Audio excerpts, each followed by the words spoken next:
Love it. Jonna Mendez is the former chief of disguise for the CIA and the co-author of The Moscow Rules. More information can be found at themasterofdisguise.com. Jonna, or whoever you may really be, thank you so much for being on our show. It was a pleasure to talk to you. This was as fun as I thought it would be. Thank you. That's very good to hear. Thank you. Bye-bye. Bye-bye. In just a minute, Bill puts on his most expensive dirty pants in our Listener Limerick Challenge. Call 1-888-WAIT-WAIT to join us on the air. We'll be back in a minute with more of Wait, Wait, Don't Tell Me from NPR. Support for this podcast and the following message comes from Simply Safe Home Security. Simply Safe has everything you need to protect your home. Professional monitoring keeps watch day and night, ready to send police, fire, or medical professionals if there's an emergency. You can set it up yourself in under an hour. Head to simplysafe.com/wait and get a free HD camera with the purchase of a security system. This message comes from NPR sponsor Smartwool. Smartwool is making sure your good times outside don't get harshed on by Mother Nature with the softest, most breathable natural socks and apparel around. So get out there, however you do get out there. See what nature has to offer, even if it's your nature to just kick back or get out of your comfort zone while staying in your comfort zone and do what feels natural. Visit smartwool.com for 15% off your first purchase with code NPR15. With the passing of Ruth Bader Ginsburg, the president is hoping to fill the seat with a conservative judge. And evangelicals who play an important part in American politics have been waiting for this moment. But how did evangelicals become such a powerful force? Listen now to the history of evangelicals on the Throughline podcast from NPR. From NPR and WBEZ Chicago, this is Wait, Wait, Don't Tell Me, the NPR News Quiz. I'm Bill Curtis. We are playing this week with Alonzo Bowden, Joel Kim Booster, and Dulcie Sloan. And here again is your host, who just discovered in his past life he was also the host of a news quiz, Peter Sagal. Thank you, Bill. In just a minute, Bill orders his gin and tonic with a twist of rhyme. It's our Listener Limerick Challenge. If you'd like to play, give us a call at 1-888-WAIT-WAIT. That's 1-888-924-8924. Right now, panel, it is time for more questions from this week's news. Joel, this week, police in Detroit managed to arrest a, quote, impaired driver after he had done what at a drawbridge? He tried to drive over it while it was up. No, Joel. He succeeded in driving over it while it was up. According to the drawbridge operator, the man smashed through the drawbridge's gate, accelerated as fast as he could, jumped the ramp, and cleared the gap. It was like a scene out of The Fast and the Furious if Vin Diesel drove a 2002 Dodge Stratus. Sadly, the man barely had time to celebrate his achievement because when his car landed, all four of the tires popped and the windshield shattered. That's okay, though. Okay. No windshield meant it was way easier to give the cops high fives when they showed up to talk about how cool that jump was. Honestly, let him go. Let him off. Exactly. Let him go! It's the punishment fits the crime, I say. What crime? The Detroit Free Press said, quote, "It was not clear to investigators why he did it," unquote. And everybody who has ever driven a car whispered, "I know why he did it." We all know why he did it. We all know why he did it. You? We've all wanted to do it. In other related news, a drawbridge operator had his first interesting day at work ever. What about no? Because like sometimes him and the troll play lotto and they get a couple dollars. Joel, there's a new restaurant to get drunk and embarrass yourself in because they're now serving alcohol where? The MTA. No. I'll give you a hint. They're also adding beer barrels and wine barrels to go with the one they already have. Oh, Cracker Barrel. Yes, Cracker Barrel. It's one more reason for John Gotti Jr. to love it. You can now order booze at America's favorite white person-themed restaurant. The company is adding beer, wine, and mimosas to their menus so you can finally drink to forget how many calories are in that country fried steak. But it's so good. It is a restaurant aimed at Mennonites. Like, it is not. It does not surprise me that they don't have beer. Reactions have been positive. Maybe the booze will finally help you win that stupid peg game. Plus, if you're a kid, your drunk parents will let you buy all that horrible Hard Rock candy. That peg game. Yeah, but there's going to be some rocking chair accidents. We're Granny's going over. Granny's going over. Also, they're going to have to start putting time limits on those rocking chairs because if you have ever day drank on a porch, it's the best time ever. In a rocking chair? I'm imagining things getting nuts of a Sunday morning brunch, people getting crazy and start grabbing those scented candles in the general store and smashing them to have bar brawls. Yeah, already enough brawls. I can imagine the people at Waffle Hut looking over at Cracker Barrel saying, boy, they don't know how to act. Well, the people don't realize that the missing ingredient to Waffle House is being drunk. Yeah, I mean, you can get drunk at Cracker Barrel and you're finally drunk enough to go eat at Waffle House. Right, because if you ever had like Waffle House like sober, like 11 a.m., yeah. My mom was like, one morning she was like, let's go to Waffle House. And I was like, are we going to get drunk first?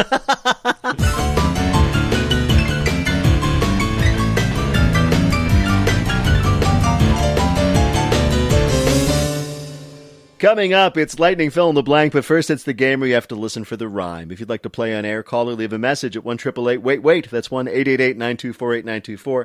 You can always click the Contact Us link on our website at waitwait.npr.org.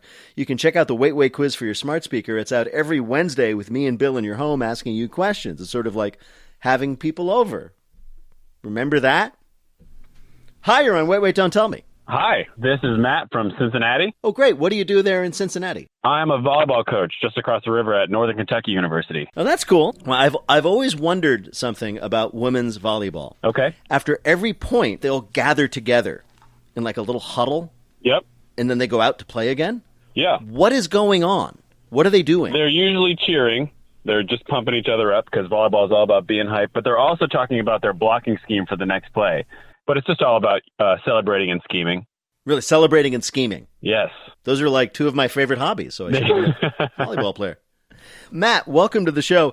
Bill Curtis is going to read you 3 news-related limericks with the last word or phrase missing from each. If you can fill in that last word or phrase correctly in 2 of the limericks, you'll be a winner. You ready to play? I'm ready. All right, let's do it. Here's your first limerick. In 1912, Northern Atlantic, some iceberg was blamed for the panic. But there was more malice in flares borealis. The Northern Lights sank the Titanic. Yes, new research suggests that the sinking of the Titanic may have been triggered by the Northern Lights. Specifically, they're suggesting that a geomagnetic storm may have interfered with the ship's navigation equipment, not that the captain was looking up saying, ooh, pretty, and steering right into the iceberg. Now, scientists are looking into the claim. It's important to remember that lights are air and icebergs are ice, so it's probably the iceberg's fault. Still, props to the iceberg's new PR guy getting this story out there. I didn't know they had that sophisticated a navigation system that the Northern Lights were affected, or are they just saying that the guy who's up in the tower looking was blinded by these colored lights and didn't say turn left? Listen. They thought it was unsinkable, so they were probably not on their guard. They were probably like, we're in an unsinkable boat. Let's go have some mimosas and some country fried steaks. And then an iceberg showed up. Because it's like, I understand Aurora Borealis is very beautiful. It's very pretty. Yes. But you still needed somebody being like at the starboard bow going, ooh, ice! Ooh, ice! I'm just thinking, Dulce, if they had you on the bow keeping watch, they'd be alive today. No, thank you. Here, Matt, is your next limerick. Part boar and part swine and real big. They will ruin your crops when they dig. They are fertile year-round and real mean pound for pound. It's a super breed of feral... I'm going to say feral pigs. Yes, feral pigs. There are over 9 million feral pigs now in the United States, and the Department of Agriculture has announced plans to curb this rising infestation. It shouldn't be hard. Just start with the ones who built their homes out of straw, then take care of the ones with the stick houses, and we'll worry about the brick house pigs last. Turns out actually, I read about this. These pigs are huge. They're enormous. Right? They're huge and they're aggressive. Mean. They're not easy to kill. They're like the worst of both, right? The worst of a wild boar and with the worst of pigs that are bred to be huge. And like now they don't know what to do with them. Exactly. And apparently some of these, as you say, these domestic hogs which have escaped and have been bred to be very large, so they have more meat, have been breeding with wild boars, which are naturally aggressive, and they have resulted in what scientists are calling, quote, super pigs. Why aren't we eating them? That's how you solve. Listen, people have been quarantined. We're looking for new meat. We're all bored with the meat we've been eating. No one wants to eat more chicken. Super pigs. Like, think of how amazing that bacon got to be. Super bacon? Super bacon. People love bacon. I'm just thinking it's a little too much work to catch the super bacon. Well, Matt, we have one last limerick for you. Here we go. Part Costanza and part Stanley Tucci. Our pal Peter bought pants that seemed hoochie, 'cause he, quote, works hard, pulling weeds in the yard.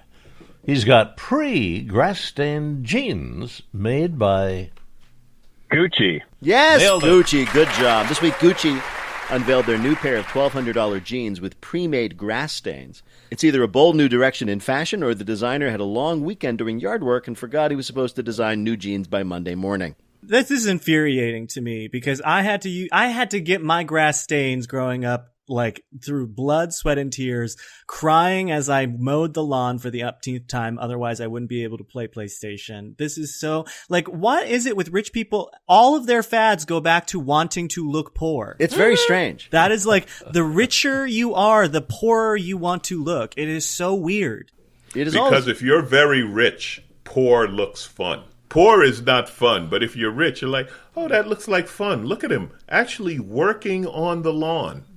If we're doing grass-stained jeans, is Gucci also making pizza-stained T-shirts? I think you want to keep that idea to yourself until you patent it, or they're just going to be all over it. Damn it! Bill, how did Matt do in our quiz? Impressive. Matt got them all right. 3-0, Matt. Good going. Congratulations, Matt. Thank you. Hey, thanks so much for playing, Matt. Thanks for having me. Take care.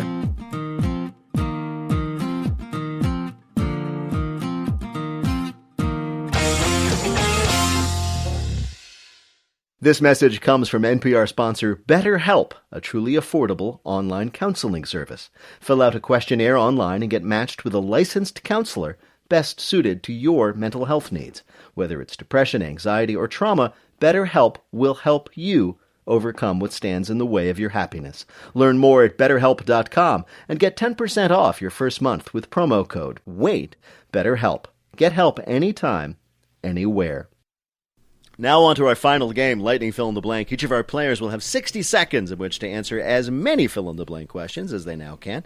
Each correct answer is worth 2 points. Bill, can you give us the scores? Alonzo has 2, Dulcie has 2, Joel has 4. Oh, my goodness. All right. Well, Joel's in first place. That means the other two of you are tied, and for just completely arbitrary reasons, I'm going to pick Alonzo to go first. Here we go, Alonzo. The clock will start when I begin your first question. Fill in the blank.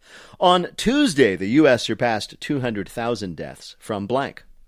COVID or coronavirus? Yes, on Thursday, nearly 500 national security experts endorsed blank for president. Biden.